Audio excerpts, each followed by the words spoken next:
Need help?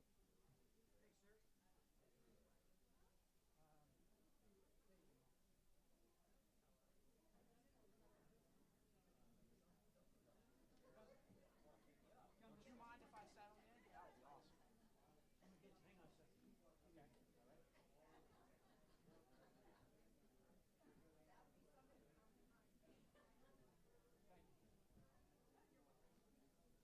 No, I'm gonna bring. Okay. I'm gonna bring you up this way. He's gonna move that thing back, and I'll come up and step up here. Hold it right there. And I'll jump up.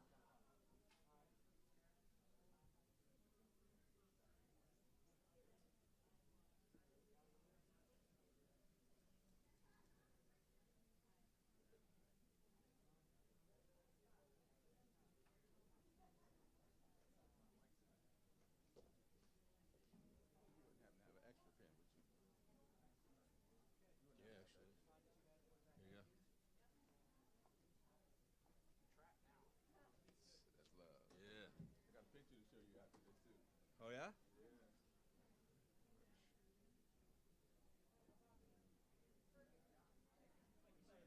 Like you say that, boy.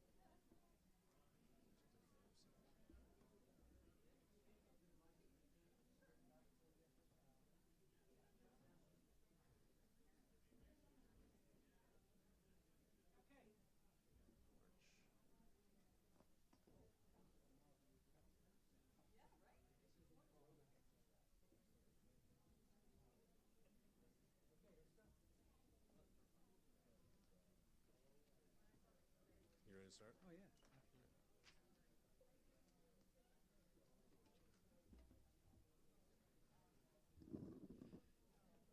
Good evening. Welcome to the American Stalling Williams American Legion Post 206, Chesapeake Beach. Glad you're all here this evening. And I really appreciate you all coming. These are very important issues, and looking forward to hearing the candidates. I want to thank, before we start out, Calvert County broadcast team. They have done a great job with the technical assistance. This is going live stream on the YouTube channel. It's being recorded. For those who don't have the ability to see it either here in person, online, live, they can see it later on, and sure appreciate that benefit. So right now, American Legion has a tradition. We do open our meetings with a pledge of allegiance, so if you all would please rise.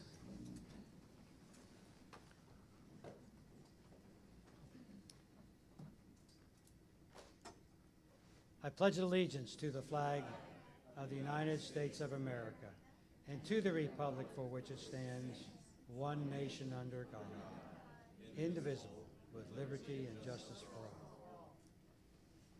Thank you all.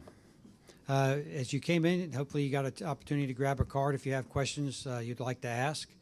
They'll pick them up during the event, and we will go back and we will rack and stack members from each party and myself. And the two top questions, we will develop the last two questions out of that. So, everybody got a program? Got plenty of them out there. Please pay attention to the rules. This is not a debate, this is a forum. And we want to give everybody an opportunity to talk about issue questions about what they believe and why they believe it, and let the voters know that. And again, completely nonpartisan from our perspective, but we found it worked out very well when we did the sheriff's forums a couple years ago. So in any case, thank you again, and sure appreciate you being here. And without further ado, let me introduce the moderator for this evening, presently Lieutenant Colonel, Dr. Brandon Temple. Please give him a big welcome.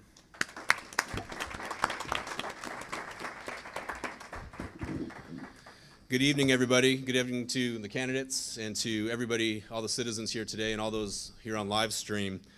My name is Dr. Brandon Temple. I'm the chairman of the Veterans Affairs Commission in Calvert County, and I'm also a member of the newly created Student Safety and Wellbeing Committee. The rules are in your forms there, so you can see those. I had no hand in the rules or the questions, and I'm here as the impartial moderator. It is now my pleasure to introduce our candidates, and we'll go ahead and start with the candidates for District 1, Mr. Joseph Marchio, Dr. Michael Schisler. The candidates for District 2, Mr. Antoine White, Mr. Paul Harrison, and the candidates for District 3, Ms. Melissa Goshorn and Ms. Jeanette Flame.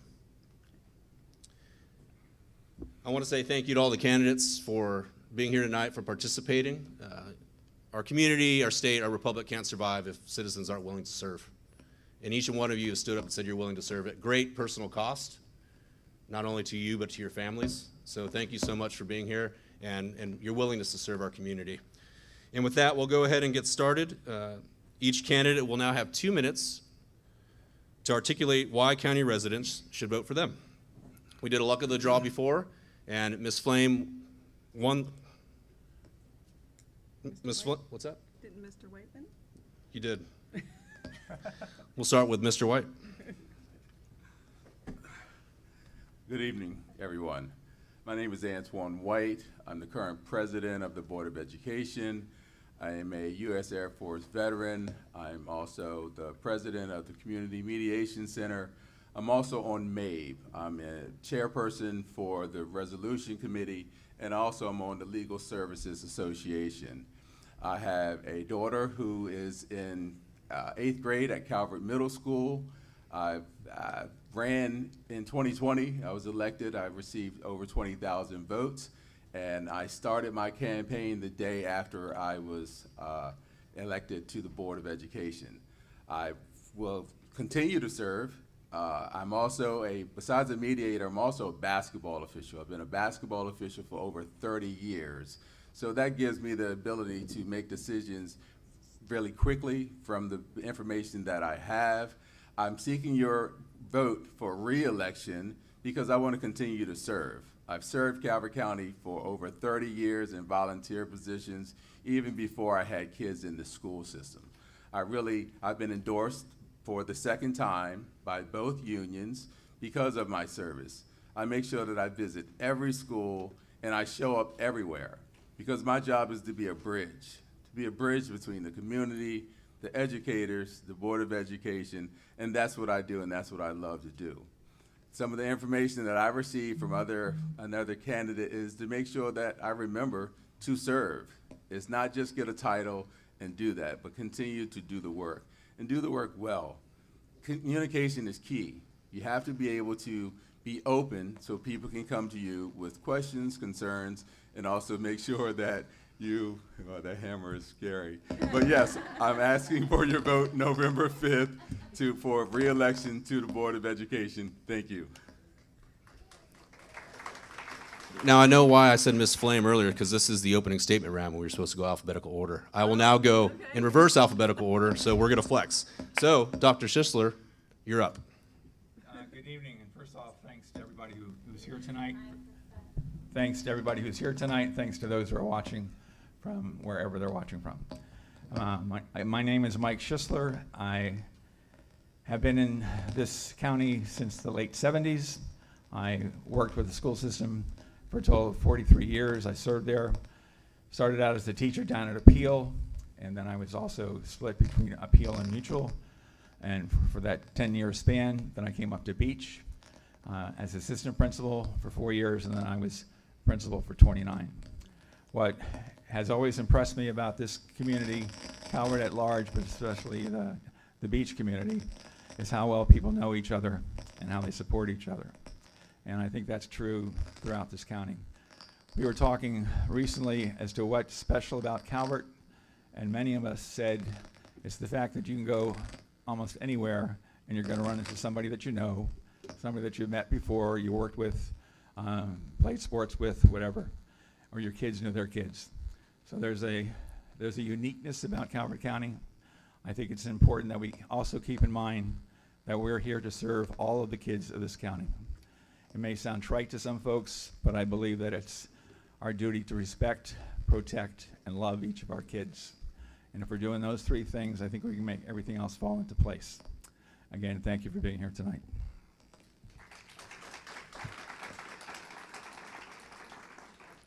Mr. Marcio.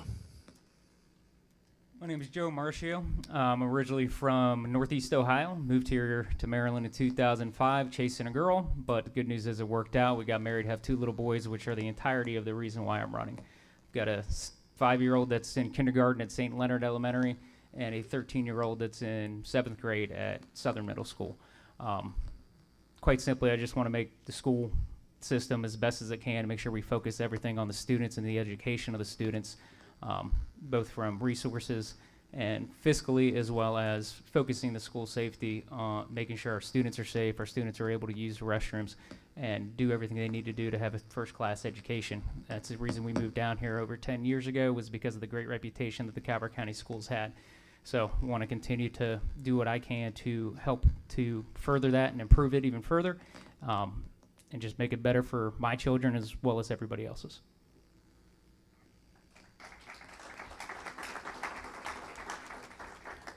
Mr. Harrison.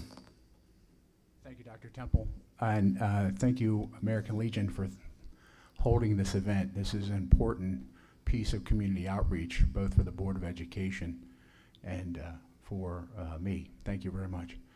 I am Paul Harrison. I am at paulforcalvert.info. paulforcalvert.info is my webpage. I am a 57-year-old father of 3 Calvert County natives. My oldest graduated in 22. He graduated from CTA with a welding certificate, and he has parlayed that into a 20-year-old who makes $60,000 a year. That's pretty awesome. My middle son graduated in 24. He is a freshman at Catholic University, and he needs a little bit of help. And that was that he was a Calvert County product, but he needs some help. So he didn't get the greatest benefit from Calvert schools. My daughter is a 10th grader at Huntingtown High. She still has 3 years here. So I'm running because I want to keep the schools safe. I want to keep the schools funded. I want to remind everyone that this year in FY25, we borrowed $25 million from fund balance to balance the FY25 budget. That's a hole in the budget for FY26. So we need someone with some accounting and finance acumen. That's what I've done for 35 years in higher education. I just want to tell you that. This is going to be a tough budget cycle. This one wasn't that tough. One coming up, very tough. Got to have people in there that know how to budget. Thank you very much.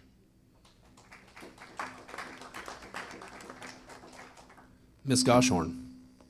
Hi, my name is Melissa Goshorn. I'm the mother to 3 children in Calvert County Public Schools. I currently sit on the Blueprint Committee for Calvert County, appointed by the Board of County Commissioners, and I previously served on the Calvert County Public Schools Citizens Advisory Committee. If you visit my website or my Facebook page, you will see that I am a candidate advocating for change in CCPS. Students and staff fear for their safety when they enter our school buildings. They're afraid to get on our buses, and they don't feel safe in our bathrooms. I believe that our children and our staff deserve to feel safe in our school buildings. I believe that our citizens deserve to have transparency in how our tax dollars are being spent. And I believe that our families deserve blue ribbon 5-star schools in Calvert County. If elected, I will continue to ensure that we restore the transparency and excellence that CCPS was once known for. I really applaud everyone for coming out and being informed. I thank you for taking the time, and I look forward to your vote in November. Thank you.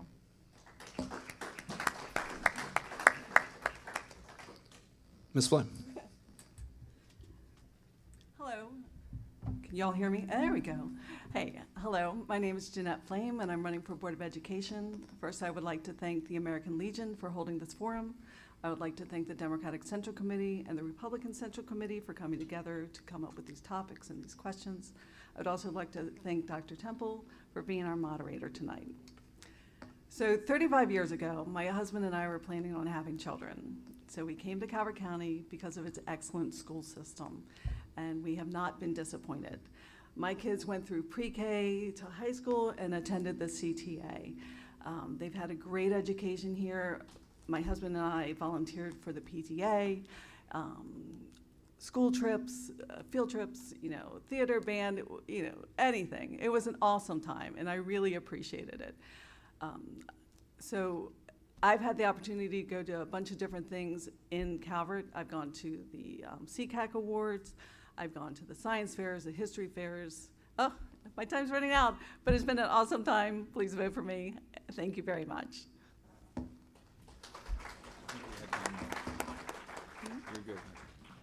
All right, we're going to move into round one. Sorry. You want to finish? I didn't realize that was 1 minute. I thought that was 1 second. Yeah. Go ahead. Sorry. 1 second. No, 1 no, second. she'll give you 1 minute. So it's 1 second. Okay. I've got more to say, so thank you. I was going to say, that was pretty quick. I know. I can speak all about Calvert County schools because I love them so much. So I believe that an outstanding school system is achieved through the hard work and dedication of the students, the staff, the teachers, the community, and the parents. I am the service accounts manager and contracts manager for Free State Electrical. I've worked there for 29 years. I look through large amounts of data, I look for anomalies, and then I ask questions about that. There we go, 30 seconds. I'm also the contracts manager, so that means I do negotiations, I talk to people, I listen to people, and I learn about things. And then we come to a fair agreement on what the contract clauses are. I'm always working for fair agreements. So my experience as a parent and my job skills will give me valuable insight when reviewing policies and the budget as a school board member. Thank you all very much. Thank you, Paul. All right, we're going to move into round one of candidate questions. These are 6 pre-written questions, and each candidate will have 2 minutes each to answer the question, and as we stated earlier, it was luck of the draw for the order. Question 1 is on the issue of discipline. Question is, and as we're going down the line, if you need me to repeat the question, please let me know. Given the state of current issues in schools, as a board member, how would you balance the right of all students to have a safe and effective learning environment with the need to address disruptive behaviors? Mr. White, you drew first. Thanks for that question. When it comes to school discipline, it is something that's very, very important. First of all, we have to make sure that we enforce the current code of conduct. And what that means is there are consequences for actions that take place. And I think having consistency across the board with the code of conduct is very important. We also have to be proactive in listening to students and parents and also trying to get to the root of the issue of what's going on with the students. We also have to use other methods. I mean, schools have changed, students have changed, and the way that we reach them have changed. One way that I've learned is with mediation and also with community conferencing. That's where we actually get to the students and we get them all in one room and we have a conversation about what's going on and how we can help. And that way we're being proactive instead of reactive to situations that's taking place in the school. When it comes to discipline, a lot of times it's tough when we are trying to support the student and not always, everything isn't always punitive. I'll say with one of our high schools that were having a lot of problems, the principal reached out to the Community Mediation Center. And the Community Mediation Center was able to go to the school and actually interact with the students. Instead of 2 students have an issue, you suspend both of them and they come back to school, but the issue hasn't been resolved. So we were able to get these students together, find out what's going on, and they were able to see and hear what was going on in their lives. From that, there were about 13 students, 12 of those students actually got it. The teachers and everyone else and the principal really got involved to make sure that we came to a solution with that problem. So that is the measurable results that we're looking for to make sure that we address the discipline issues in Calvert County Public Schools. Mr. Marcio. Repeat the question. Given the state of current issues in schools, as a board member, how would you balance the right of all students to have a safe and effective learning environment with the need to address disruptive behaviors? All right. So obviously, disruptive behaviors have to be dealt with. Biggest thing is we do have a pretty robust policy for the code of conduct and what results from certain actions. However, there's a little bit of inconsistency with how that's applied across all the schools.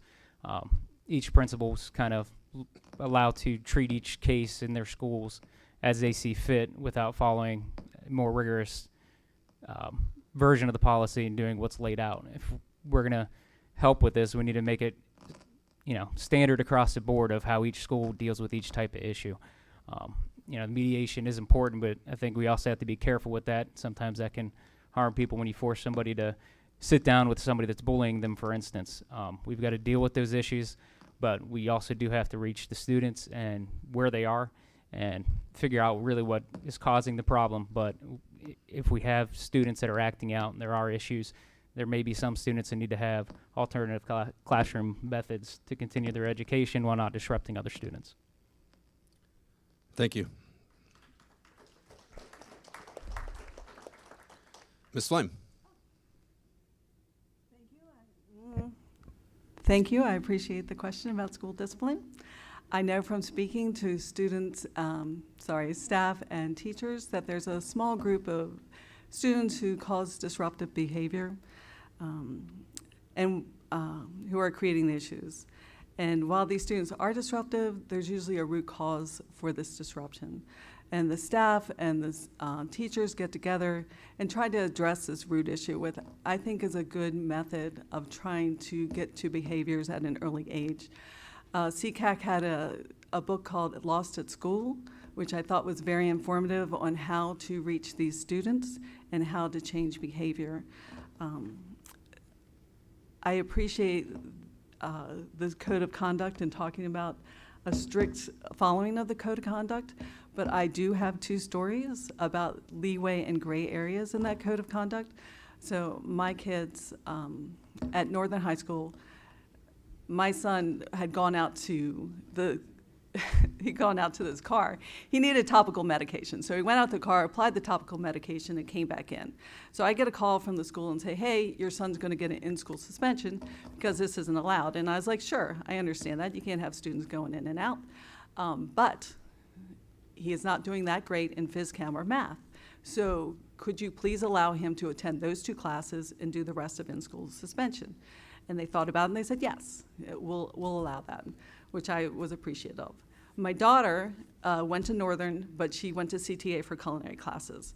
She was sick one day, but she had made a promise that she would help someone decorate a cake. So my daughter went down to Calvert to fulfill that promise. So I get a call from the principal, and she's like, hey, I'm going to give your daughter a 3-day suspension because she was not supposed to drive to Calvert High School. So I said, okay. And she said, you both signed the code of conduct, and she has to be suspended. I said, okay. Thank you. Dr. Schisler. I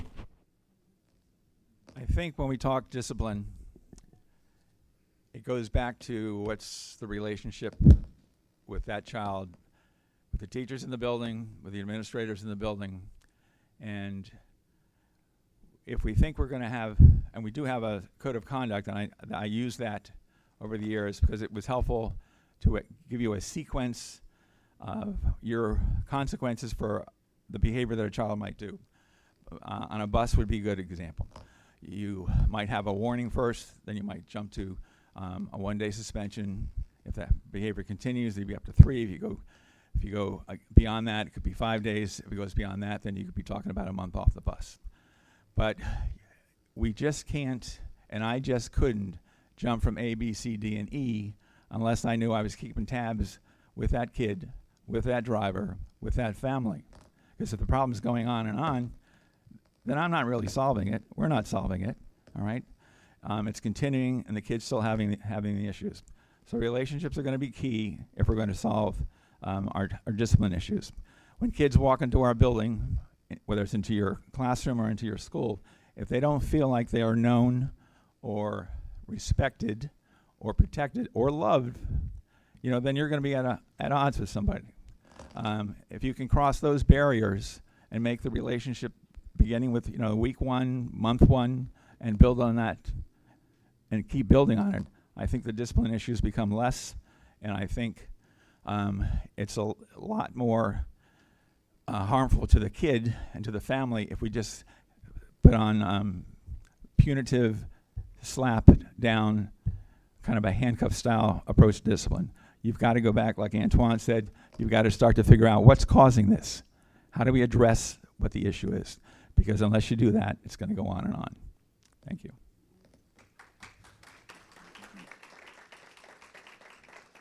Ms. Goshorn. About discipline, I think we need to look at the different types of behaviors that need to be disciplined. We're living in a time right now, as I mentioned in my opening statement, where students and staff have fear when they enter our school buildings. We're seeing it all over the news, especially this week.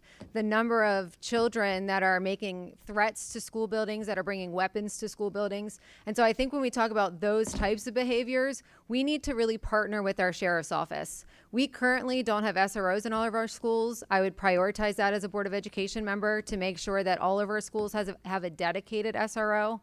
And we need to make sure that the policies and procedures that we have in place for behaviors, especially ones that are dangerous, like the ones I'm describing, that we're partnering really closely with our sheriff's office. They're the experts in those areas. When it comes to disruptive classroom behaviors, we do have a responsibility to all students to make sure that our children can learn in these environments. And they can't learn in the environments when there's disruptions. So to balance that, we need to be looking at all different kinds of strategies. I was made aware of a pilot that's currently going on in our school system that seems to be going very well. I think one thing that we do a lot at Calvert is we pilot things, and then we don't actually look at the results of those pilots, and we don't roll them out system-wide. If this pilot's going really well, it's something that we should look at prioritizing, rolling out across the system. We have all kinds of behavioral programs that we've looked at in the past, some of which our teachers haven't even been trained for. There'll be dedicated people in the building, but if we're going to roll out a program, everybody needs to be trained so that we can fully support all of the students to ensure safety on our school buses, in our classrooms, for everyone in our buildings.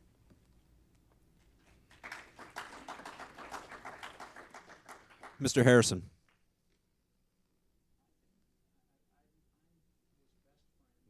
I can't hear. All right, there it is. I was best friends with Dr. Lawrence at Honeytown High, and I was best friends with Abby Gray for Tyler. Dr. Lawrence was Paul's vice principal. When I saw that number pop up, 443-550-1915, that was a call that I was getting. Someone was acting up. The best thing you can do as a parent is to cooperate with the school. Disruptive behaviors must be removed from the classroom. They can't be rewarded. They must be removed. This is unfair to the 25 or so other students that remain in that room.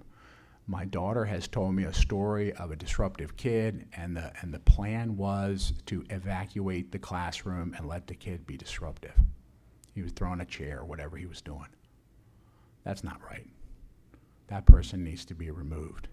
And that person needs to be in consultation with their parents. They need to be disciplined in accordance with the policy. What is the policy? This is a place where kids learn. School is a place where kids learn. They should learn that they have to follow the rules.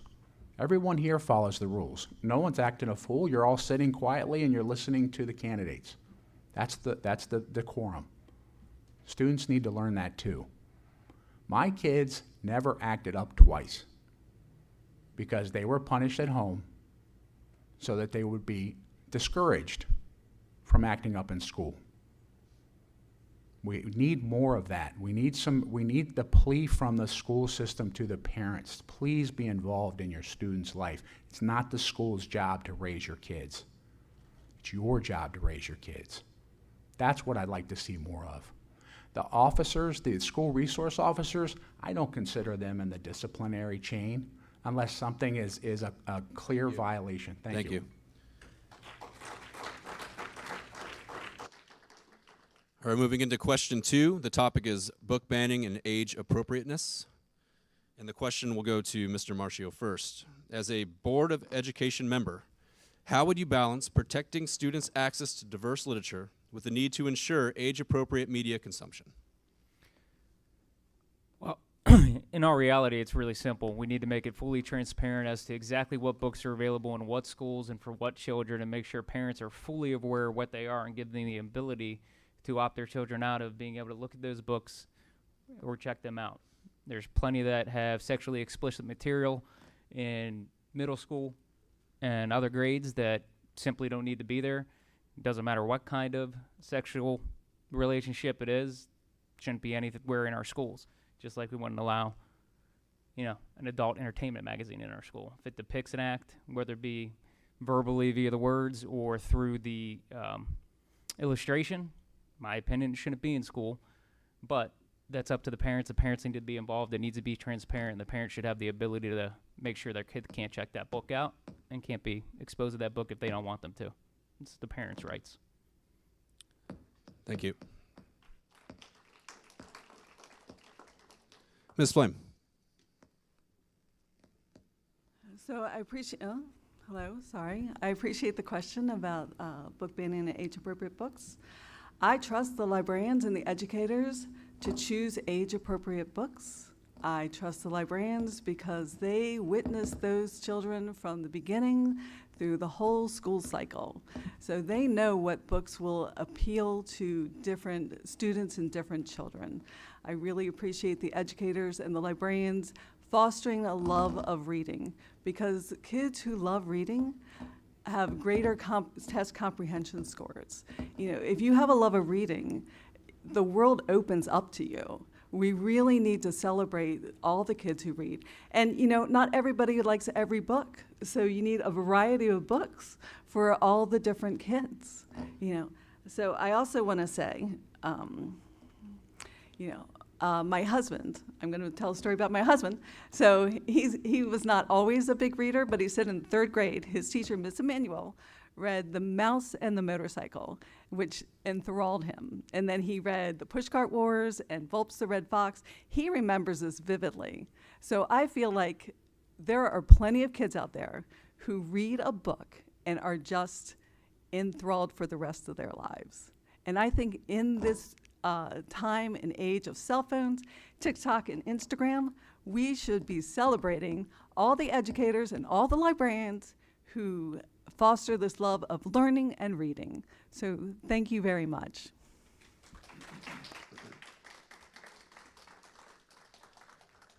Dr. Schisler. When we start talking about book bans, it's a very, very slippery slope. And we will say and we will hear that it's a First Amendment right. And First Amendment is not just free speech, it's free thinking, it's free reading, and all that is tied together. I agree with what Ms. Flame said about the quality of our librarians. In our district 3 years ago, just in 2021, they won a national award from the American Library Association as a system for the quality of their the libraries in our schools.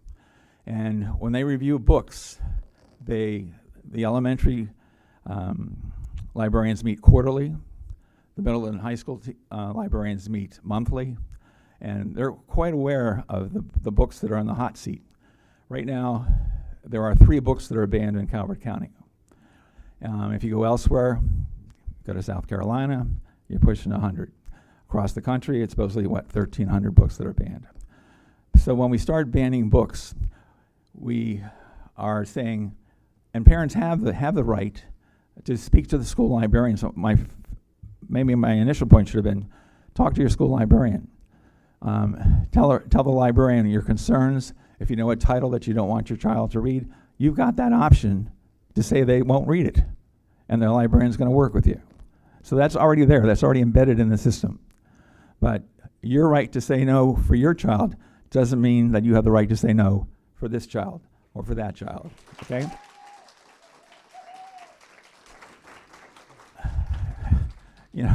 So freedom of thought, freedom of speech, freedom to read is important. And we want to make sure our kids have libraries that are well-equipped, that can go with any interest they have. Thank you. Ms. Goshorn. So, I don't support banning books. But what I have heard from many members in our community is that they're concerned about what they're seeing in the news. So there's a lot of reports in the news about sexually explicit books. Many parents have called to be informed, and we've discussed some of that here today. So I wanted to give you an example of a book that many parents are concerned about.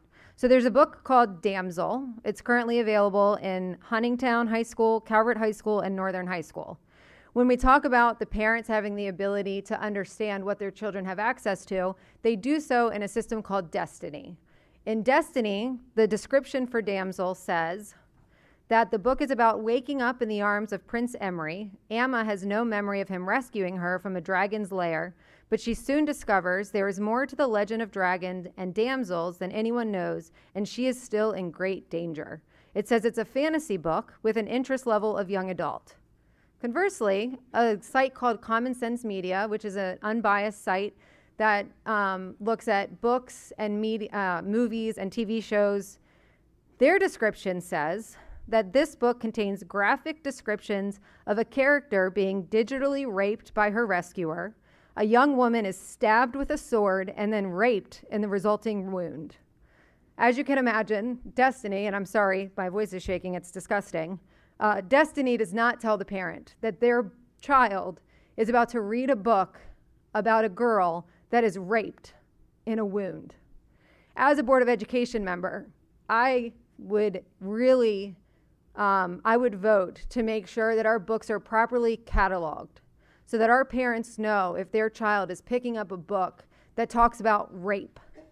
I think that is more important than literally anything else. Our parents need to know that their children are about to read a book like this, and currently they don't have access. Thank you.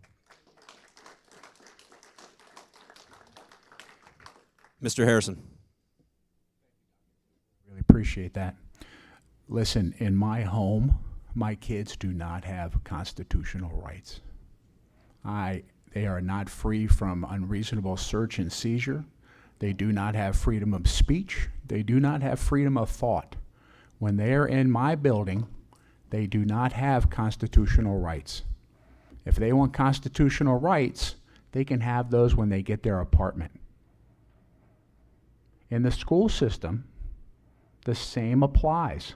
The Supreme Court has already said that students do not have rights in school.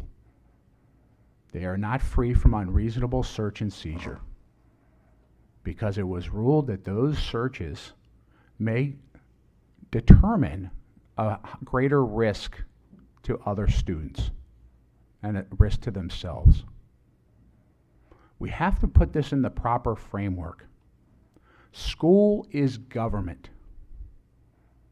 A lot of people don't think about school as government, but it's taxpayer-funded government. And the rules apply to benefit the most number of students. Sometimes it's not appropriate to have a Hustler magazine for second graders. It's not. They don't have freedom of reading. Okay? That's silly, right? That's a silly example. But some of these novels and some of these books are very graphic, and they're not precluded from checking them out. And if someone at school is going to talk to your kid about sexuality, that person would be arrested if they talk to your kid about sexuality outside of school. So I want the same standards to apply at home and in school. There are rules to follow. You don't have rights. You have rules to follow. This is public education. Thank you. Mr. White. Yes, as a sitting board member, first of all, I trust the librarians and the media specialists. When they come and they speak, like Dr. Schisler says, we have national award-winning librarians, and I've always advocated for them. We also have a system called HACK, where if you communicate with your student with this system, you can actually set alerts to whatever books they're checking out or what's going on. So we already have a system in place to track that and keep control of what's going on there. I think that students need to see themselves in the books. I don't think that someone else should be able to make decisions for someone else's kid, like Dr. Schisler said. And I also remember a story from a parent who the librarian recommended a book for this person to read. This young lady read the book, and it helped their entire family because then they had an understanding of what was going on. So this is something, or an opportunity where an actual librarian helped a student. They're professionals. You know, we can sit here and say what we would and what we wouldn't do, but we are not trained. We don't have the education or knowledge that some of these people have. The books that are in our libraries are vetted. There is no statewide book banning. I don't even like to use the word banning because we aren't banning books in Calvert County. There are some books that have restrictions.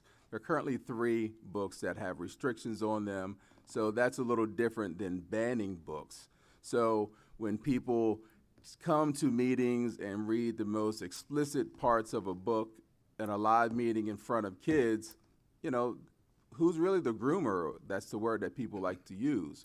Who's really exposing it? It's not those people that are trying to protect them, and that's the library and the rules that we have in place. So I'm there, I see what's going on. I'm not speculating about what I would or wouldn't do. Thank you. Thank you.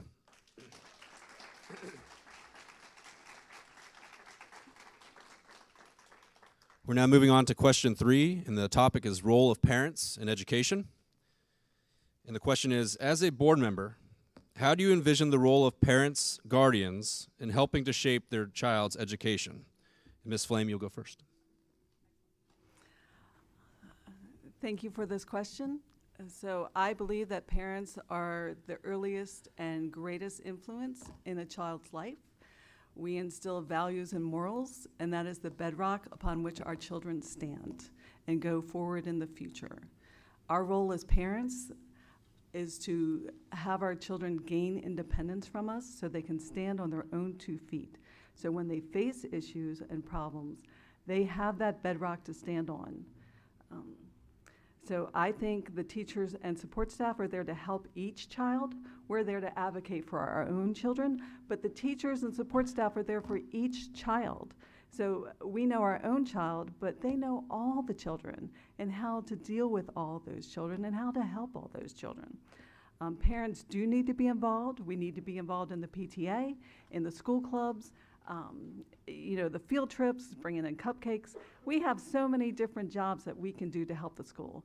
And what we also need to do is go to our teachers and our support staff and our administration and say, what can I do to help you? I mean, these teachers sometimes have 25 kids, they have 5 classes, that's 125 kids that they have to deal with. So if we can go to them and say, hey, what can I do to help you? That's what we need to do as parents. And when our kids come home, we say, how was your day? What have you learned? Because I have learned so much from my kids when they came home and said, this is what we learned. I said, that's amazing. I have never heard of that. So that's what we have to do as parents. We have to support the school system and our kids. So that's all I got. Thank you for the students. Thank you for the educators. And thanks for the support staff.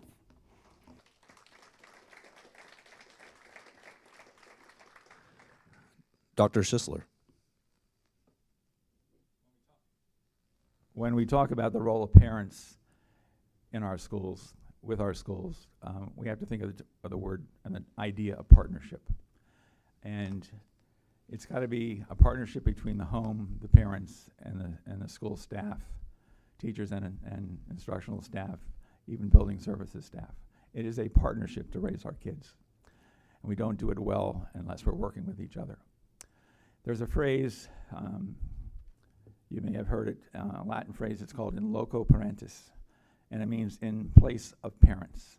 And it's been used in the legal world describing that a school is required to do things for the safety and benefit of kids in the absence of the parent.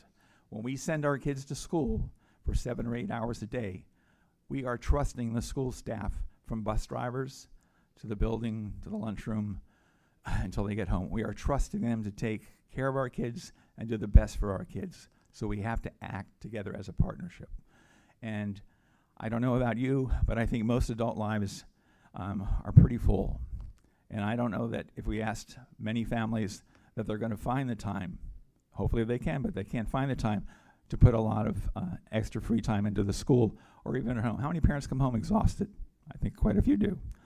And So we've got to be sharing this responsibility. I'd rather have parents, when kids get home, what did you like? What was good today? What was the problem? And then find the time to read with your kid. I had advocated reading with kids for years and years and years. And I know, speaking for myself, I have 4 kids. I was only good at reading with one of them, and so I fell short. And I bet many of us fall short, but we got to keep trying. We got to keep going at it. All right? Our kids know that we love them, and they'll benefit from it. Partners. Thank you. Ms. Goshorn. As a board member, how do you envision the role of parents and guardians in helping to shape their child's education? Okay, thank you. So as somebody who would consider herself a self-proclaimed parent advocate, I think there's nothing more important than parental involvement in the child's education. And the school has a part to play in that. And that's ensuring that the parents are involved. And right now, there's many ways in which we are blocking parents from information. I can tell you, as a parent myself of 3 children in the school system, I've tried to obtain things like curriculum that's available to my kids on the computer, and I can't do that electronically. I have to take time off of work, I have to schedule a meeting, and I have to go into the school system during school hours to review curriculum that's available to my child electronically. I don't think that that's right. I think if it's available to my child electronically, it could also be made available to me electronically. As a Board of Education member, I also don't support private conversations that are happening without parental knowledge. I know my own children have been involved in conversations in the school system that I was not made aware of by the school system. I was only made aware because I have a very good relationship with my children. I think that the school system should encourage that relationship. And I recognize that not all parents are as involved as I am, but I don't think that we should ever believe that the school system has a right to our children that is greater than our right. The parent is the #1 influencer in the life of the child, and the parent should know everything that happens for that child in the school system.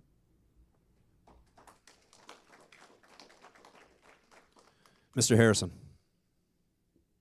Thank you, Dr. Tipple. Dr. Schisler, you remind me of a Latin word most have forgotten in this culture. It's called spanking. Remember that one? So, it's Latin. It's funny. I raised 3 kids in the same house, what I thought was the same way, and they're 3 different kids. You have to reach your kid in a different way. But I think what I would do as a school board member is I would work on communication first and foremost over the summer and into the beginning of the school year. And I would help parents with some organizational tips. We have a lot of experts in this county. We have a lot of experts in the school system that can help you with things that you may not have thought of. Have your stuff ready for the first day of school, tips, whatever it happens to be. But I think what you have to do is you have to put the onus, the primary onus for raising that kid is on the parents. And I agree with Ms. Goshorn. I don't want conversations happening between school staff and my kid without me knowing. Until they're age appropriate, of course, when they're older. But certainly when they're little. So I would work diligently to ensure that every parent had access to everything they wanted to have access to. I want to tell you a quick story too. My mom went to school for me one time, and it was in kindergarten because I was hitchhiking to school. That warranted her involvement. For the next 12 years, my mother never went to school because I knew if I came home in trouble, that I was going to get my ass beat. That was a very compelling situation for me. And I'm not saying that we should beat the hell out of our kids, but you know what? That we need a little more of it because they act up when they get to school. Thank you. Thank you. Mr. White. Thank you for that question. I think the role of a parent, first of all, we have to read and understand the code of conduct, go to open houses, communicate with the parent, the teachers, the staff, and the student, advocate for your child and be an example. Volunteer. I have the opportunity to be a parent and on the Board of Education.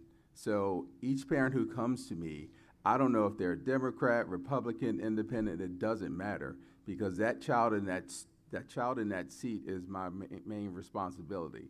So as a parent, I want to be involved in my daughter's life.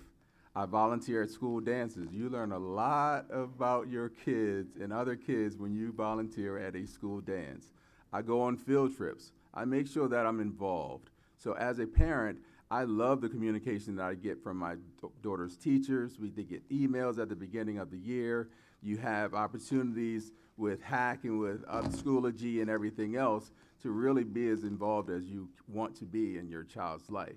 Also with my daughter, when she comes through that door with that backpack, you know, I'm involved. I can pick that thing up and go through it at any time. So I can be involved with what she's going on. Also, the role of a parent is being involved with their social medias. They have TikToks, they have Facebook. Well, old people use Facebook, but they have Instagram and have other methods. So you have to have that relationship and really get involved and know what your child is doing, and also support the staff. I mean, when your child is in school, you have the teachers, you have the administration, you have the police, you have community involvement, but your child lives in your house. So you have to make sure that you're going through and enforcing what's going on and make sure that there's a true understanding, because it takes all three to support that child. Thank you. And you didn't hit me.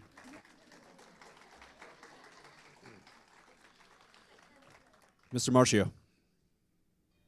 Yeah, the role of the parents is very important. At the end of the day, the children belong to the parents. We are they're our primary responsibility. It's the parents' job to raise that child. It's the school's job to educate that child.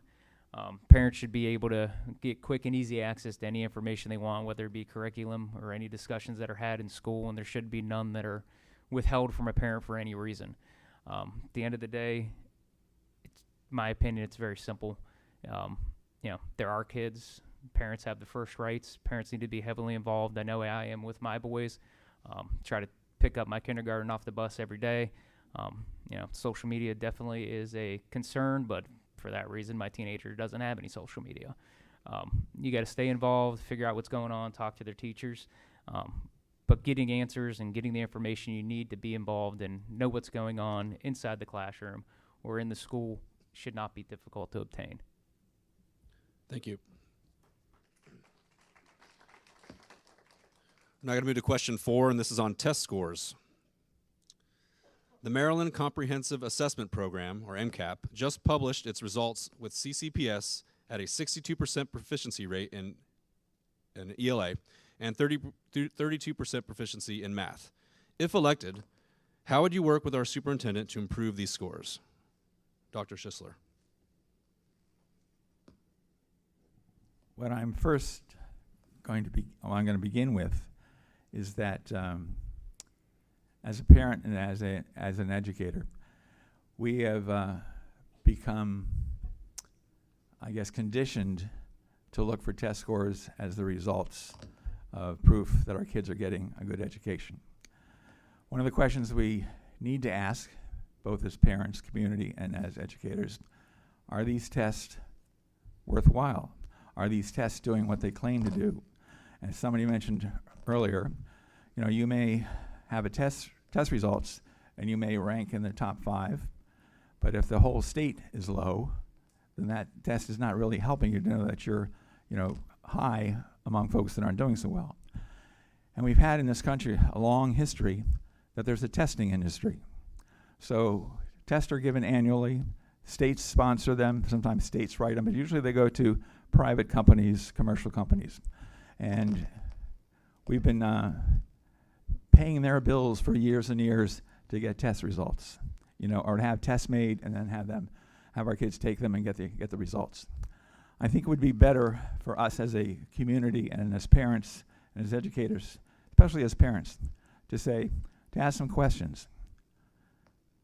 When my kid leaves 5th grade or 8th grade or walks across that stage in 12th grade, can they think? Can they work together with other people? Do they know how to use numbers? Do they have a sense of citizenship? Those are the bigger questions for us. It's not, you're not going to remember what your child did on a 5th grade math test or an 8th grade reading test or a high school, unless he doesn't make the test to get his diploma. But those are bigger questions we need to ask. And if the tests are good, they're going to help our kids think. They're going to help our kids be good at math, numerate. They're going to help our kids. Thank you.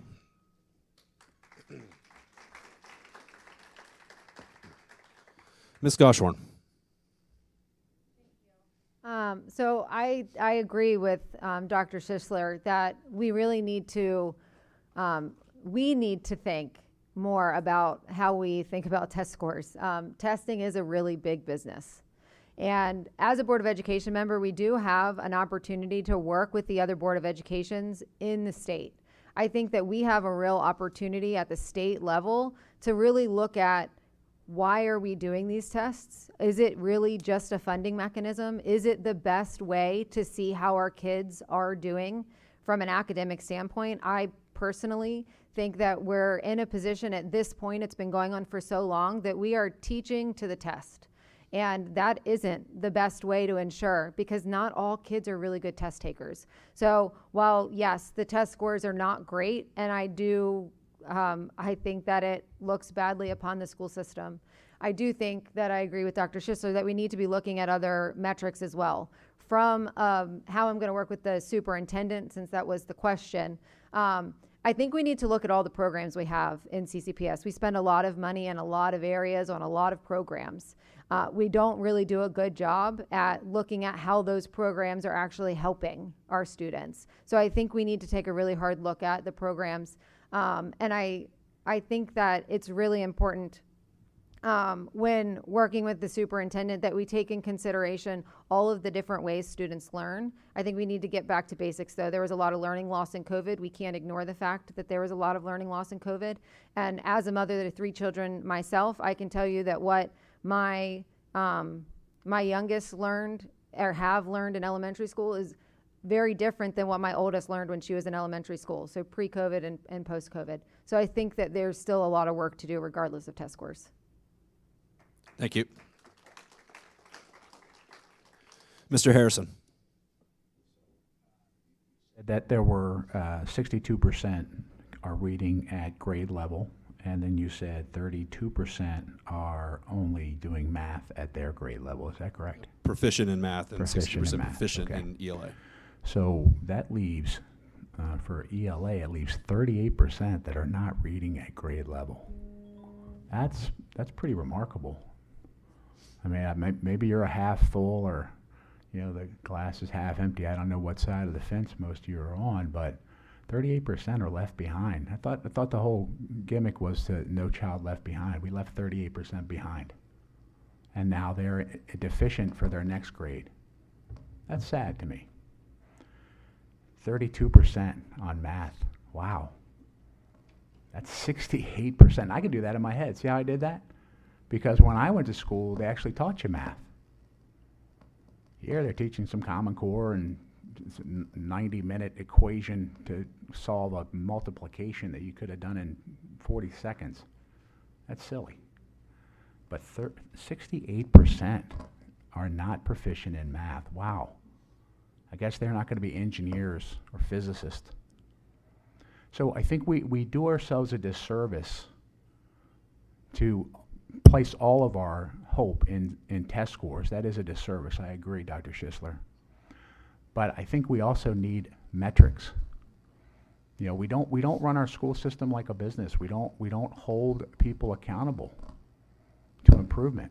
And I think that needs to change. That's what I would work to change. There needs to be some measurable goals, and we need to measure the superintendent's performance on those goals. Thank you. Thank you. Mr. White. Thank you for that question. Frederick J. Kelly, the invented standardized testing, said, "These tests are too crude to be used and should be abandoned. They are limiting the scope. Some of them are unfair. It adds to the mental health of students, and some of the purposes are distorted. granted, yes, we do have testing, and it is something that's very important. And we have seen, if you go right to Google, you can see that there has been an improvement. There's a constant improvement. Yes, COVID put us all back. Right now, we're 5th in the state of 24. That's not too shabby. Can we do better? Yes, we can. Our superintendent and our staff have made it a priority to make sure that we do. But not all people are great test takers, so we have to use other ways of measuring the performance of our students. Testing is very important, and there are several different tests. You can Google right now, and you'll come up with 2 or 3 different results for test scores. We were talking today in one of our meetings because the superintendent goes by the Maryland report card to tell where we are. In some areas, we're number 1. We are in the top 2, 3 in most of the areas. We haven't received the most recent ones, but whatever we are trying to do with our teachers, we're all doing it together. So yes, testing is very important. It doesn't define a student 100%, so we can't put all our faith in that. All of the classes are very important. Math, reading, ELA, everything is very important, and we have to judge on what we're doing, but we have to make sure that we're working together to try to get better every year. Thank you very much. Thank you. Mr. Marcio. I do agree with some of the others up here that, testing scores are not the be-all and end-all to, the intelligence of our children. But at the same time, if we're 5th in the state, but we have roughly 30% of the students can't do math and 70% can't do math, rather, and 40% can't read, that number 5 in the state's not very worthwhile to me. I think we can do a lot better than that. We need to do a whole lot better than that. So we got to focus on education, make sure we are putting most of our resources to hiring qualified teachers, especially in math. That way we can educate our children and they can perform, basic math operations in their head. I would like to see bring back multiplication tables, because I know my middle schoolers never had to do that at all. I always liked it as a kid and thought it worked out really well. You can get the answers a lot quicker that way. So we've got to measure it. We've got to hold our superintendent accountable for it. We got to continue to improve in what we can do to get these kids to be educated and have better test scores. But the biggest thing as an employer, as a general contractor, thing I look with hiring young engineers is, can you critically think? Can you think outside the box? Can you think your way through a problem? And everybody that's coming in and out of college, that is the biggest deficit I've seen in hiring people, is the lack of critical thinking skills. So, thank you. Thank you. Ms. Flame. So, thank you for that question. Can everybody hear me? Yep. Okay, awesome. All right, so I know the pandemic put a dent in our test scores, and I understand that. That was a terrible time for all of us. But we do have to know that Calvert did rank 5th in the state, that we're number 1 in 10th grade English, that grades 3 through 8 were 3rd in ELA and 4th in math. So Calvert County educators, sports staff should be proud of those numbers. I mean, the test scores, I agree, aren't the be-all and end-all. My son was great at taking tests. He went to St. John's College, and my daughter was not so great at taking tests, and she got her doctoral degree from UCLA. So it's a matter of how hard you work and how well you understand the comprehension. I think how we can improve our scores and improve student achievement is through teacher retention. The more that you can retain teachers, the better off you are and the better off the students are. If we can increase our reading comprehension, that's another way to increase our scores and increase our student achievement. Make sure the schools are equitably funded. So that's what I think would help all of our students achieve more. Thank you. Thank you.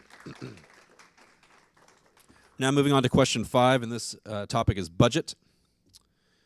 Within the purview of our budgetary process, as a board member, what would you do to improve the process in the future?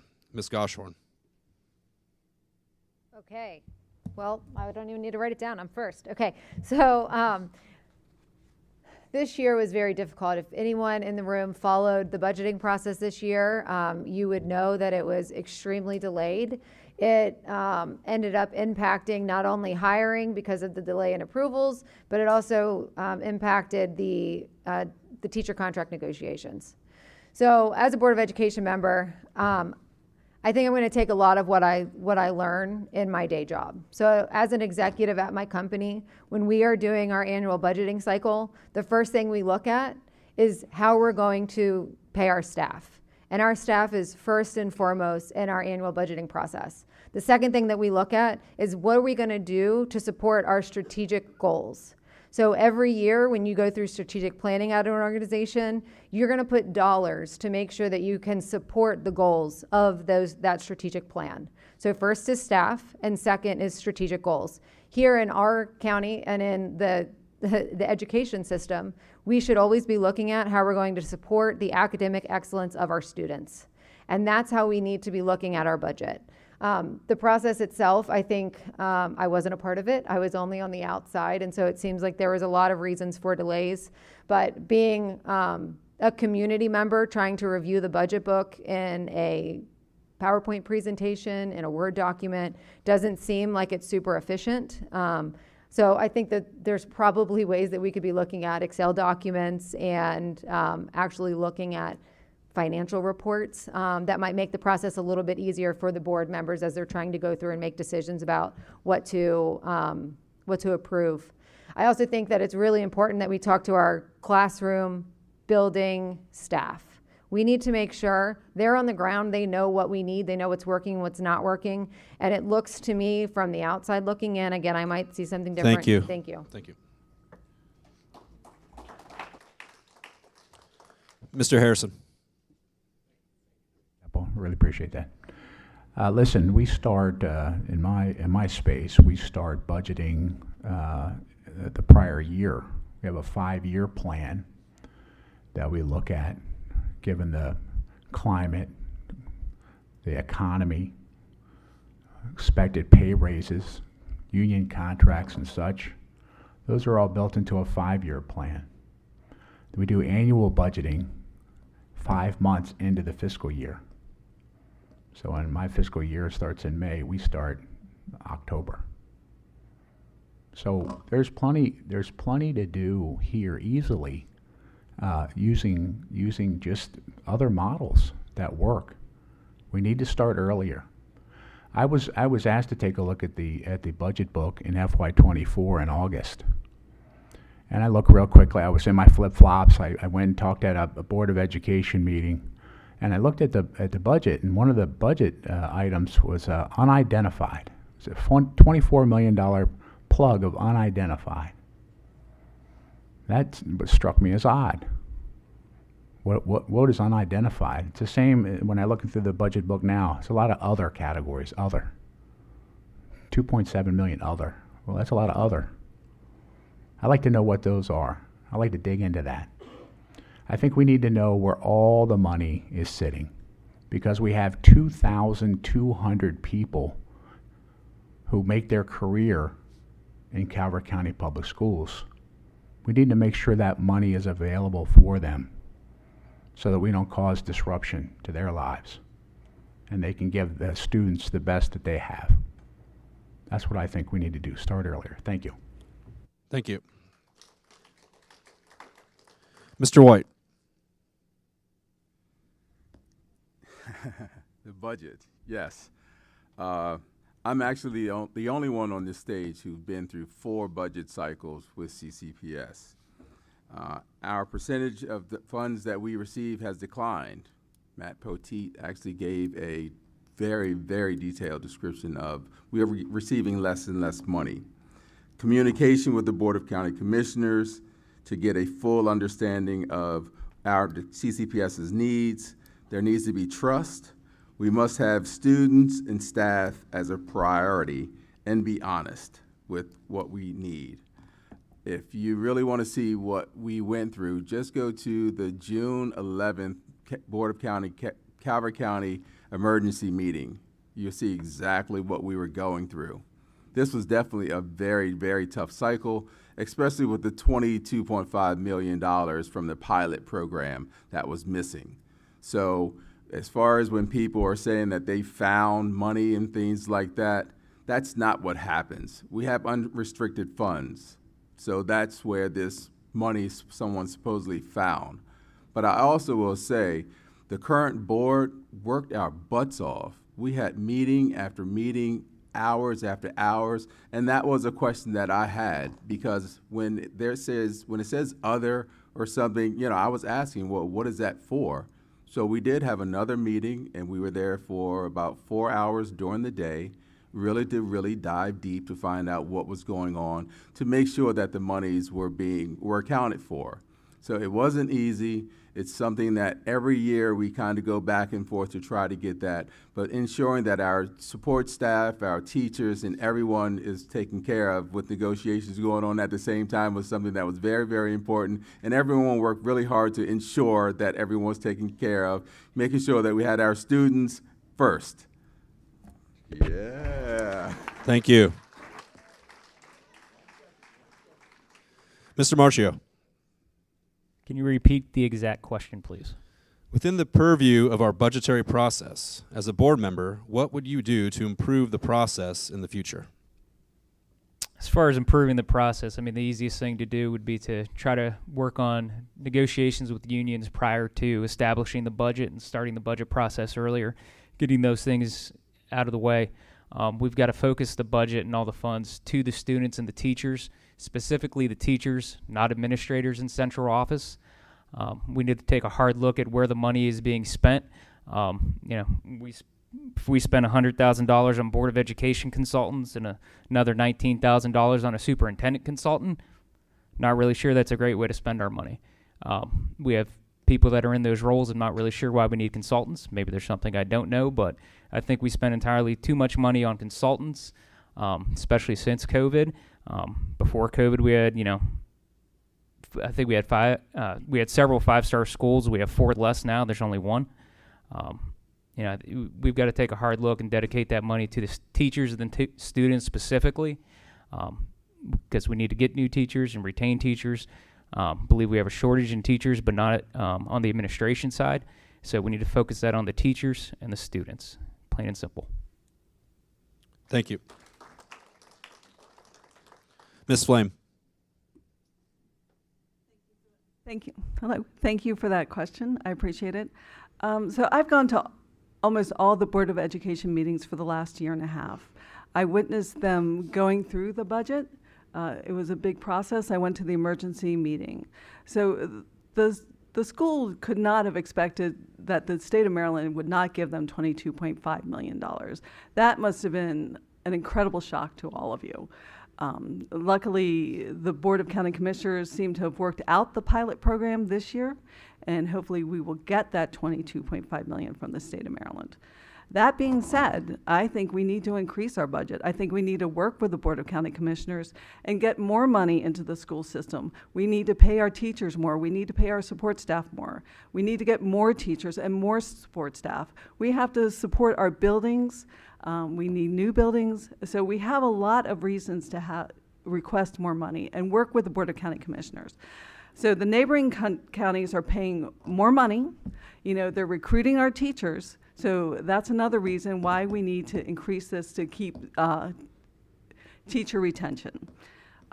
So the thing that with this is that it's going to be a win-win for all of us, because when we invest in our students, they have better careers and better college choices. When we invest, people want to move here, and that increases our property values. So there's a lot of good reasons for us to invest in our schools, and I thank you very much. Thank you. Dr. Schisler.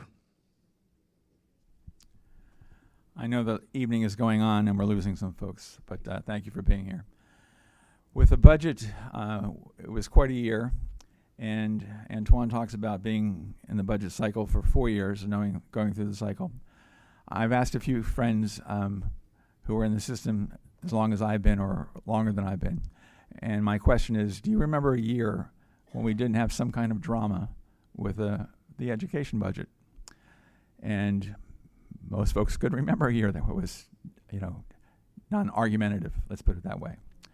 So, but as a board member, I think my first and our responsibility is to listen. We need to listen to folks, whether it's the teachers and the support staff, the special ed parents. We need to know what they hope for their kids, what they think is going to be important for their kids. And, we can't promise the sky, but we need to listen and understand what's really driving their needs and their wants.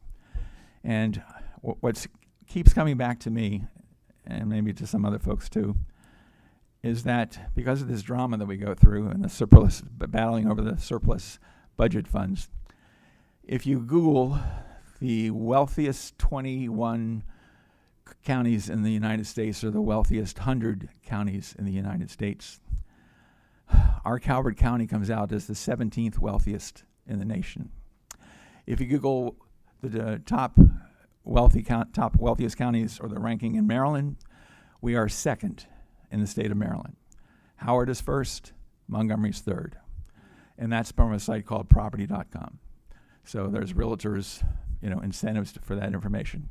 But my question is, if that is what we have, and if the average home in Calvert County is $450,000 average, why are we battling over this every year? Thank you.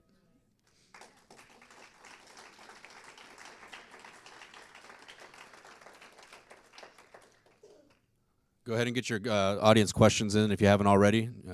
JP's coming down to collect. We're moving into question 6. This is the final question for our first round. And the subject is the anti-racism policy. And the question is, as a board member, is there any part of our current anti-racism policy that you would modify, and would that modification still achieve the same result? And if so, how? Mr. Harrison. So I don't agree with the policy as written. I've worked very hard in my role as a dad to make sure that my kids understand that they are part of a nation of different people. We always try to, bifurcate or trifurcate or find some way to distinguish ourselves or be different. But I think that we're all facing the same issues every day, whether it's a grocery store, going to work, going to school, health issues, whatever it happens to be. We have to realize we're all in this together. And one thing that disturbs me is the anti-racism policy specifically says that white people are inherently racist. That's insulting to me. I've worked very hard. I spent years tutoring inner city kids, going to their home and being welcomed in. I did that because I saw a need and I tried to fix it. And then to see that policy, that discourages me. So I'd like to change that. Thank you. Thank you. Mr. White.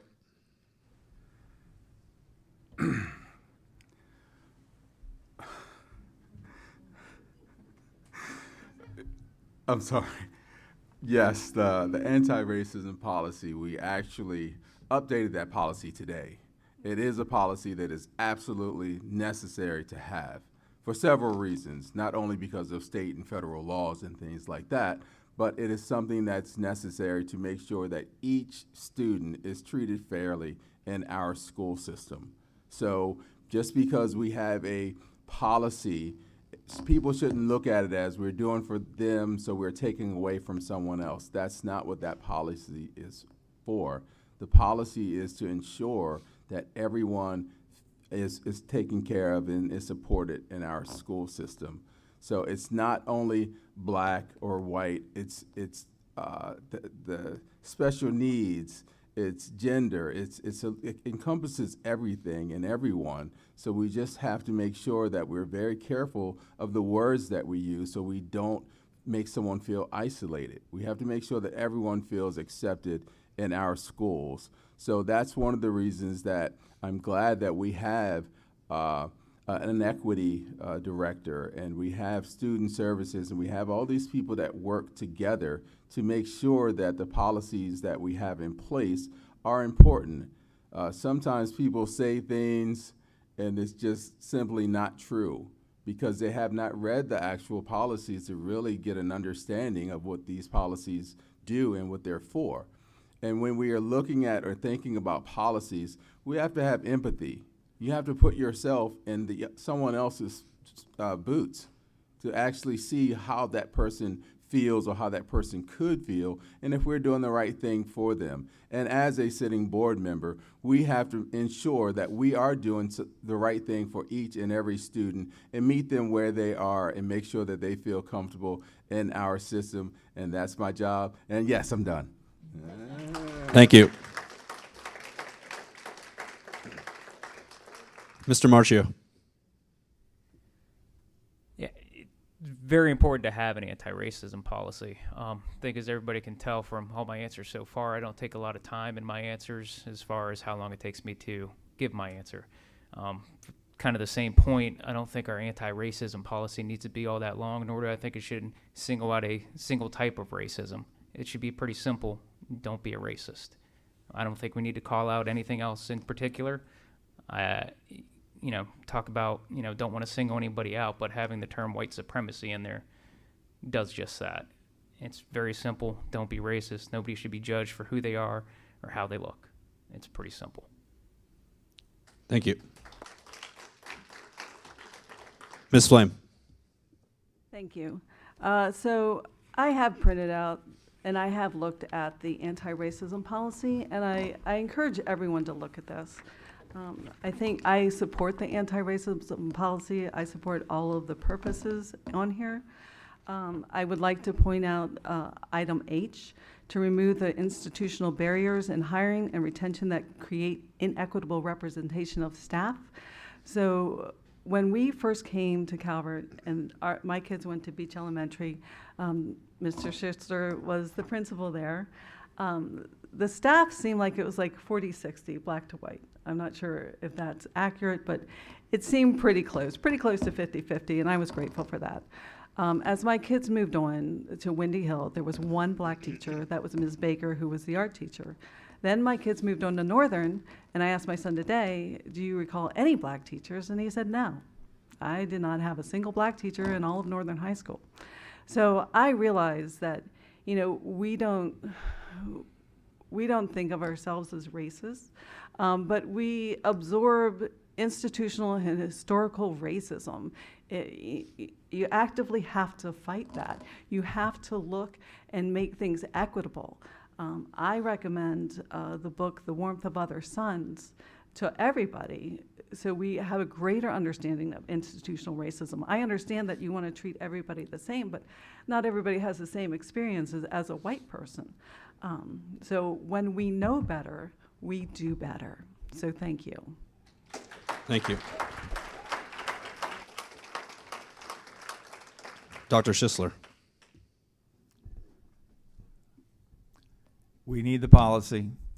It took us a long time to realize that we needed the policy. And I'll give credit to Superintendent Jack Smith when he was here. I don't remember the exact year, but he, for our summer A&S workshops, he had us begin to read a book called Courageous Conversations. And when I went into those initial meetings, I was thinking we would get along okay with people who are socioeconomically like us. That's easy. But when the economics change, that's why we have problems. That was my interpretation. But I've learned through those years that as a white guy, I'm never going to understand what a black person, a black man, a black woman goes through in this country, all right? And when you say anti-racist, and it goes back to Ibram Kendi's books, How to Be an Anti-Racist, he's not just talking about black and white. He's talking about gender issues, male, female. He's talking about sexual orientation. He's talking about economic situations. how we put people in the other category because they're not on our socioeconomic level. He's talking about all those things. So to be an anti-racist, you have to stand up and say no to all those inequalities, and you got to fight for them. Because it's been a system that's been in place. Look at our history. Goes back 400 plus years with slavery. Those mentalities are still with us. It took 70 years for women to get the right to vote. It's been, 150 years since the Civil War? Something like that. Those are issues that are still with us. And it takes time. And what the book told us, the instructor said, expect discomfort. Speak your truth, listen to other people's truths, and expect and anticipate non-closure. Don't expect a quick Thank you. answer.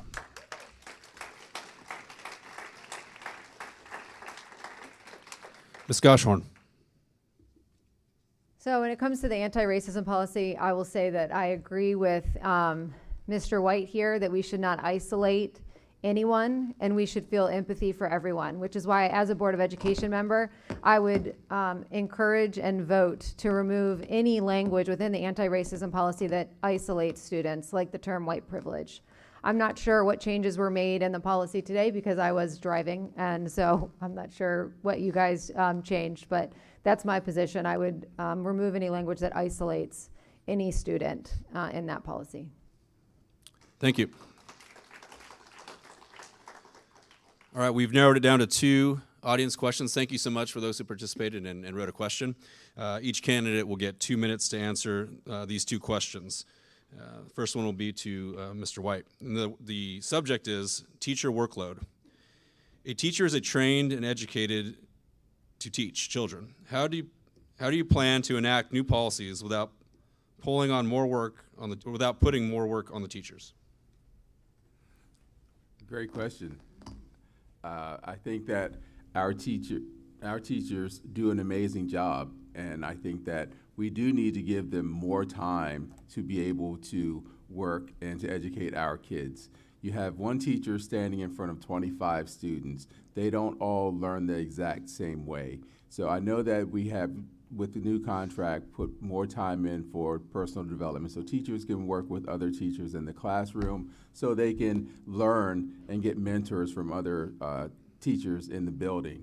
I think the workload is tremendous. I think that teachers should be getting paid the same as doctors because the responsibility that they have is as high as a doctor, in my opinion. I don't think that we should increase their workload without increasing their pay.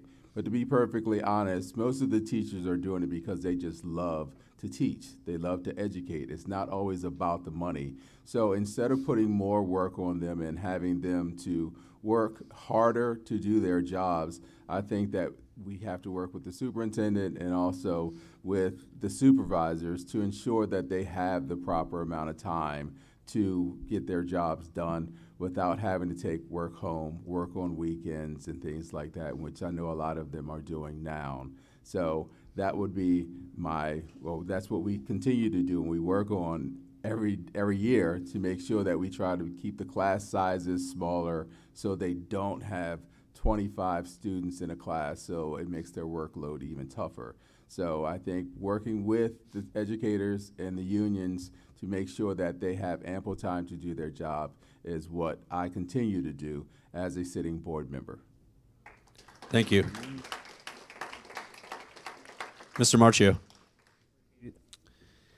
A teacher is trained and educated to teach our children. How do you plan to enact new policies without piling on more work on teachers? Well, teachers need to focus on teaching. I agree with that 100%. I think we need to stray away from any policies that are going to put any undue administration burdens on our teachers.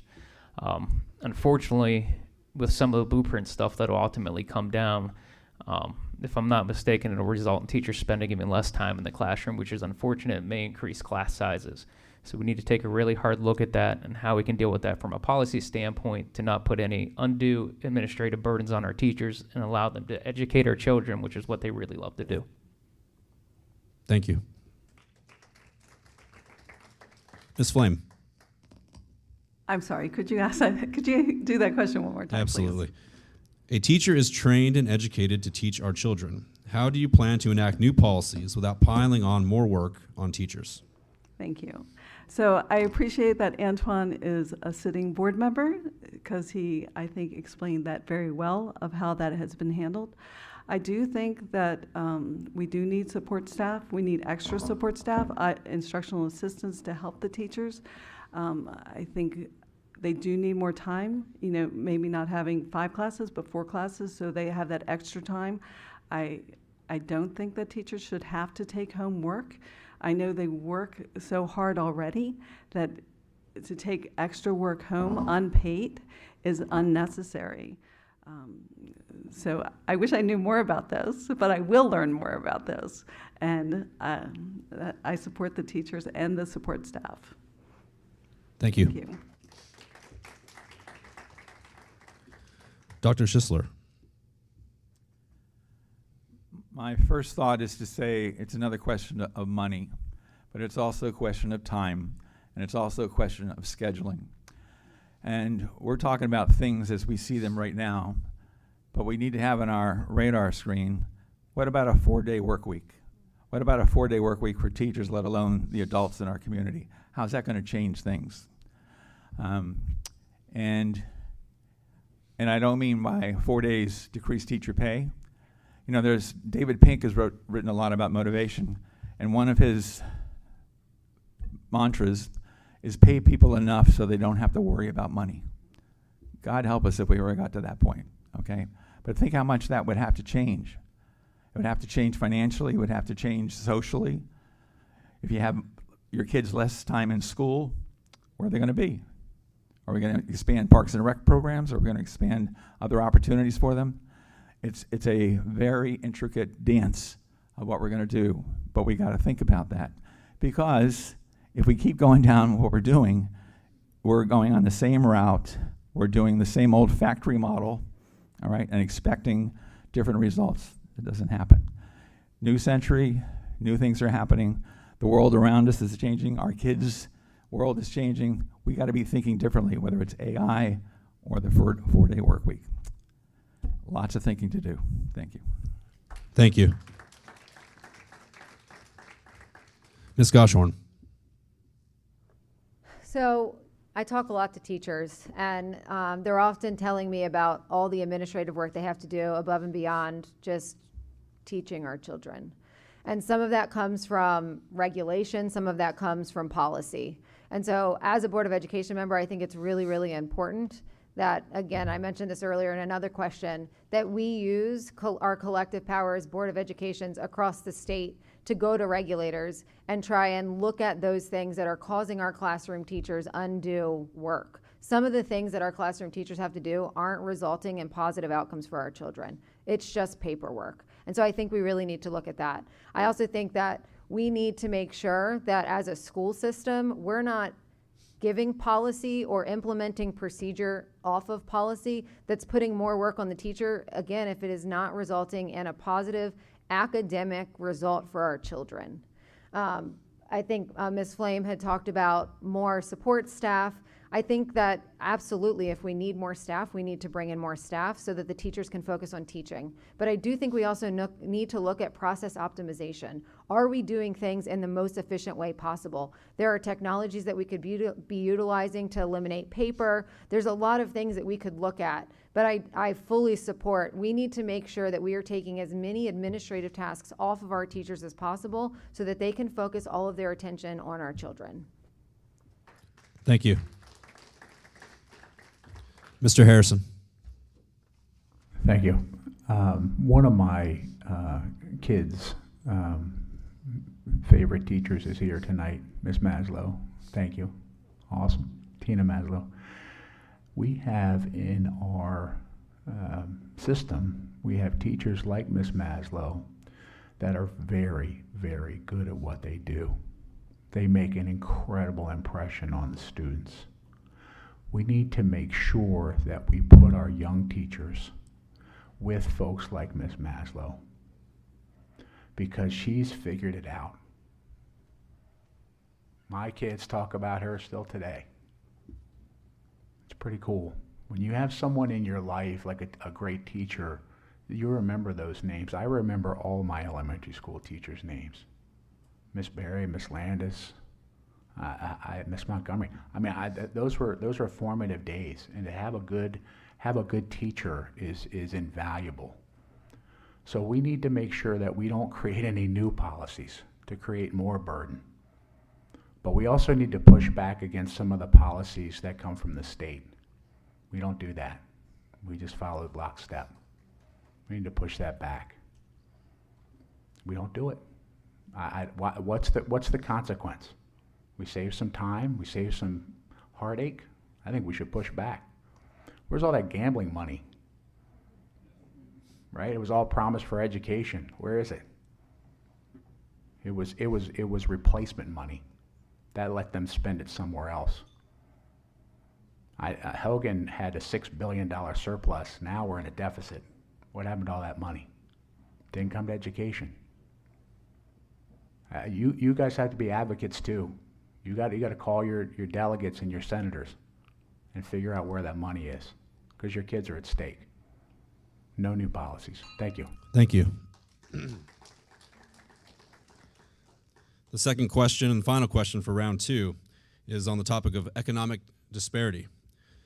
Should CCPS provide students from low-income districts with historically low scholastic achievement levels additional support to enable them to improve their academic performance? Mr. Marchio. Should we say it one more time, please? I just want to make sure I get all of it before I start talking.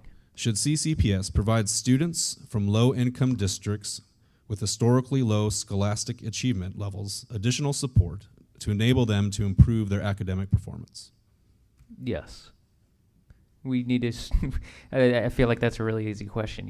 Yes, we should offer whatever support is needed for any of our students. And if there is an area of our county that needs additional support more so than other, then that's where we got to direct that funding or that support. So absolutely. Thank you. Ms. Flame.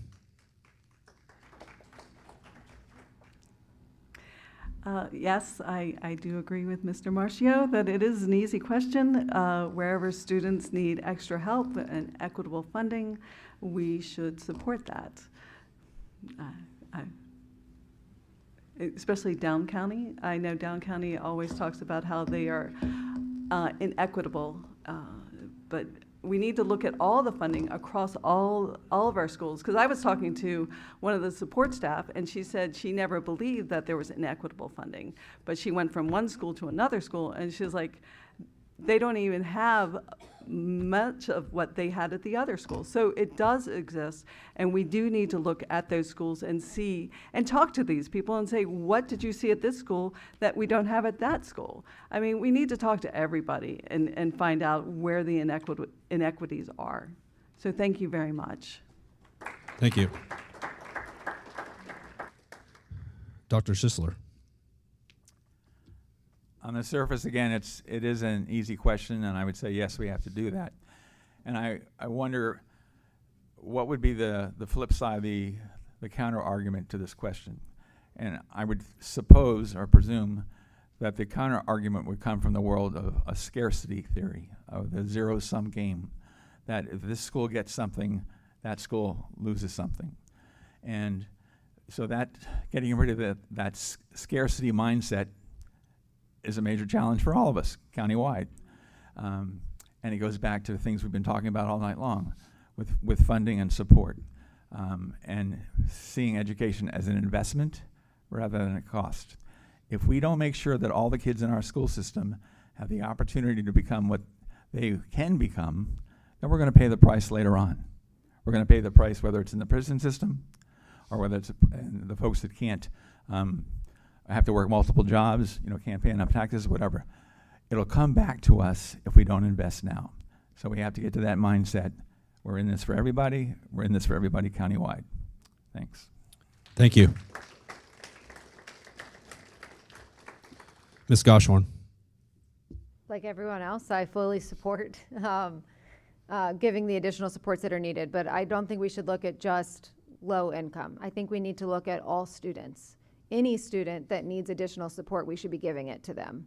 One concern that I have in general right now is with our grading policy. A student can't get less than a 50%, which means they can get a lot of 50% and a couple of 80%, and they're looking like they're doing okay. But that doesn't necessarily mean that they can read. That doesn't mean that they're proficient. It just means that they know how to work the system. And so I think when we look at the supports that are needed, we need to make sure that we are looking in all areas. I had one of my own children that I went to the school system and I said, my daughter needs more support. She's not reading on grade level. And they said, well, she has an A. Well, yeah, because she's had 4 graded assignments this year. But when I sit next to her, she can't read. And so I think that it's really important that when we talk about giving the additional supports, we really look at all of the supports that are needed and all of the students, and not just the ones that have a low grade in the grade book, and not look at just socioeconomic background. But any child in our school system that is struggling, we should be giving them the additional supports they need to succeed. Thank you. Thank you. Mr. Harrison. So I don't want to repeat everything that everyone else said, but I got to tell you, I feel like in some of this, the school system can't solve every problem. It can't, but we can solve some. I ask when I look at the numbers, I wonder why we create the stigma for the lunch program, for example. So we make someone apply to get reduced rate lunch. We make sure that they know that they're under income. Why don't we just give free lunch? Right? Why do we charge for lunch? Because again, we're charging people, I don't know what it is, $2.30 or whatever to get a chicken patty, and it's horrible food. It really is. We have a fund balance in the. Mr. White probably could talk about this. Why do we have a fund balance in the food service item? Like $4 or $7 million, some wacky amount of money that we've made off of these students, off of me. But why do we charge for lunch? And why is it such crappy food? There's some economic disparity right there, right? So we audit them? Well, we need to audit them, yeah. Government money always need to be audited. I've had 10 perfect audits in my job. Keeps me up at night, but they're perfect. They don't want to audit me. But you got to be good at your job. So you should not shy away from being audited. That's number one. That's public money. Easy for waste, fraud, and abuse. Trust me. So that my plan is to help people be on the same plane. And if they need extra help, we'll get them help. Thank you. Thank you. Mr. White. Could you repeat the question, please? Should CCPS provide students from low-income districts with historically low scholastic achievement levels additional support to enable them to improve their academic performance? Like everyone else said, yes. I do think that CCPS should provide additional supports. I see a lot of people were really excited when we were talking about free lunch, because you always hear a student can't learn if they're hungry. So making sure that we are providing extra services to those that need it is something that's very important. But I live here. I've been on the board. I see what happens. We had free lunch for a while after COVID, and we tried to continue that. But then we received messages or people feeling, why would we do that? Why are we continuing to do this? My kid has food, so why are we spending money to take care of these other people? So that goes back to having empathy for those who are in need. So if we can get by that, then we can really put the services and focus the resources to people that really need it. And then don't take it as just because we're doing for some, you're taking away from others. That's not what's taking place there. It's just making sure that we're reaching everyone where they are, and that's what we have to do. We have to go to meet people where they are and give them the needs and the supports that they need.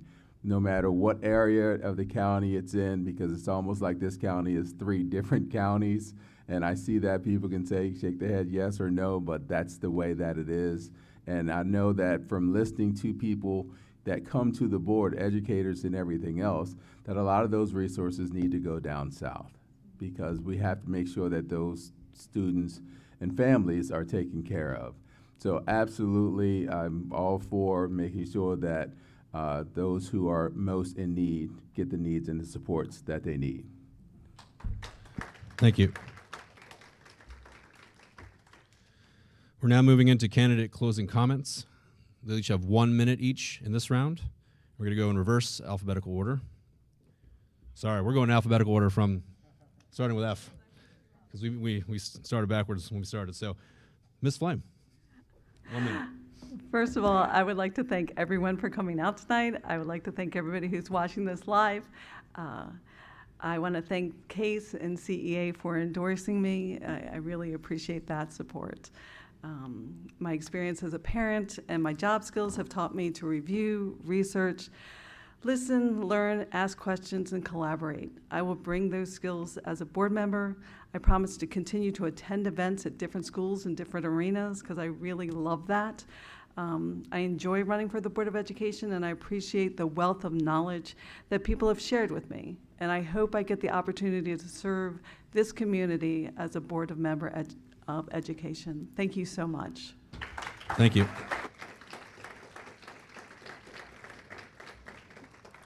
Ms. Goshorn. I too want to thank everybody for coming out. I think it's really important that we get involved. I myself got involved just a couple years ago when COVID hit. My kids were in kindergarten and they couldn't read, and they were trying to do so on a computer.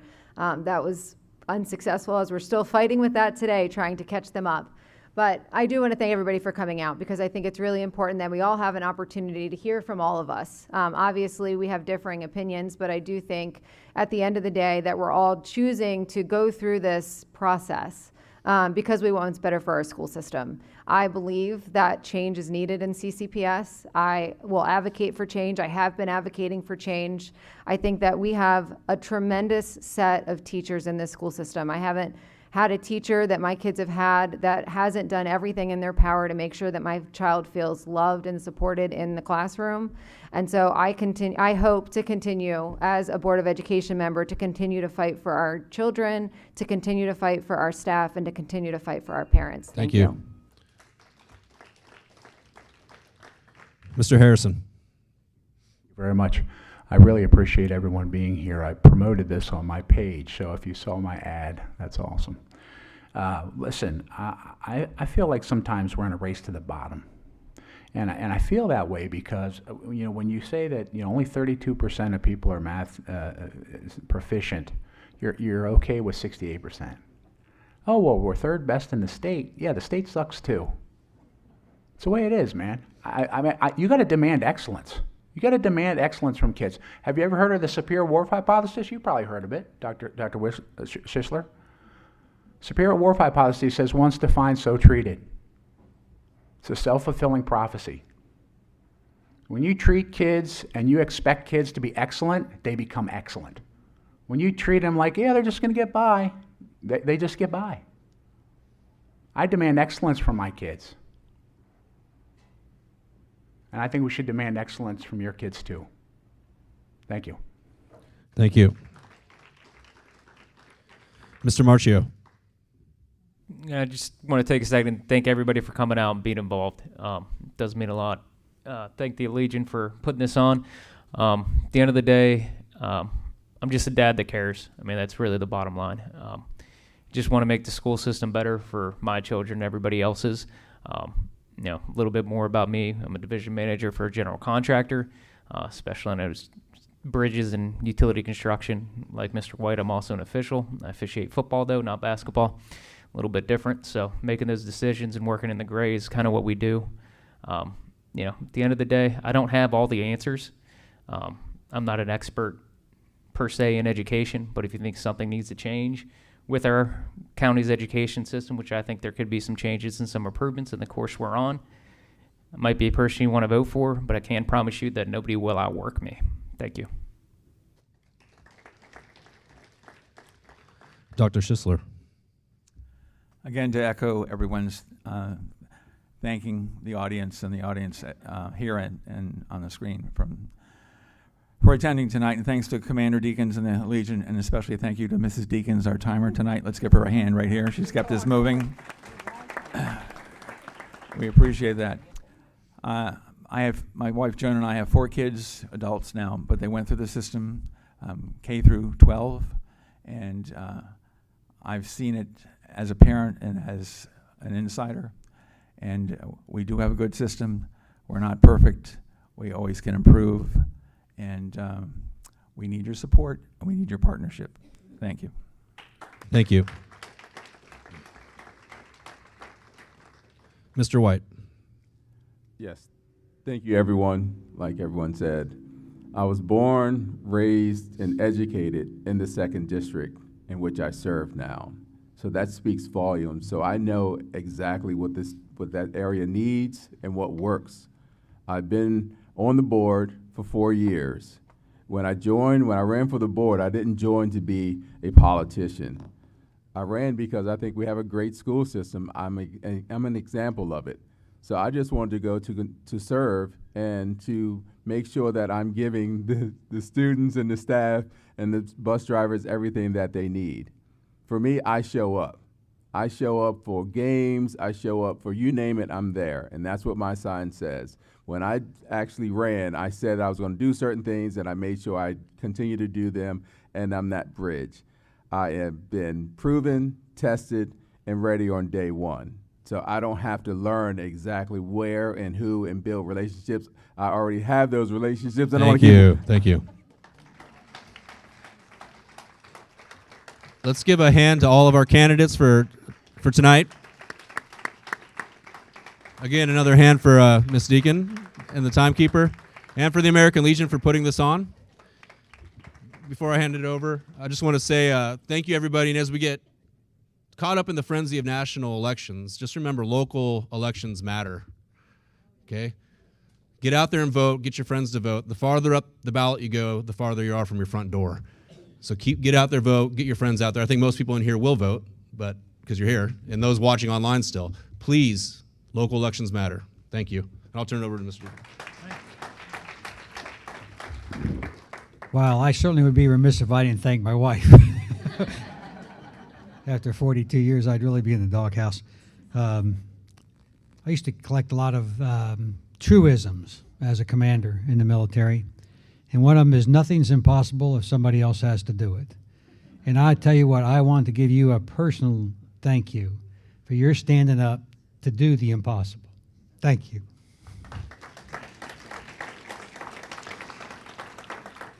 Okay, I also like to thank both parties. They were very helpful. We worked together to develop the issues and the questions, and smooth as silk. And we all had the same goal in mind, is to see our children get the best education in this county. And I appreciate that. Brandon, thank you very much for volunteering to stand up and be the moderator. Sure appreciate that. I want to thank the audiovisual guys. I'm looking forward to seeing this on the whatever the web is, or net, or whatever it is, a YouTube channel. And thank you for doing that for people that couldn't get here. It's very, very important. And again, thank you all for being here and being interested, and just showing the utmost respect. And it's absolutely proof positive we can get this done. That's it. Be safe going home. Keep it under 100 in the parking lot.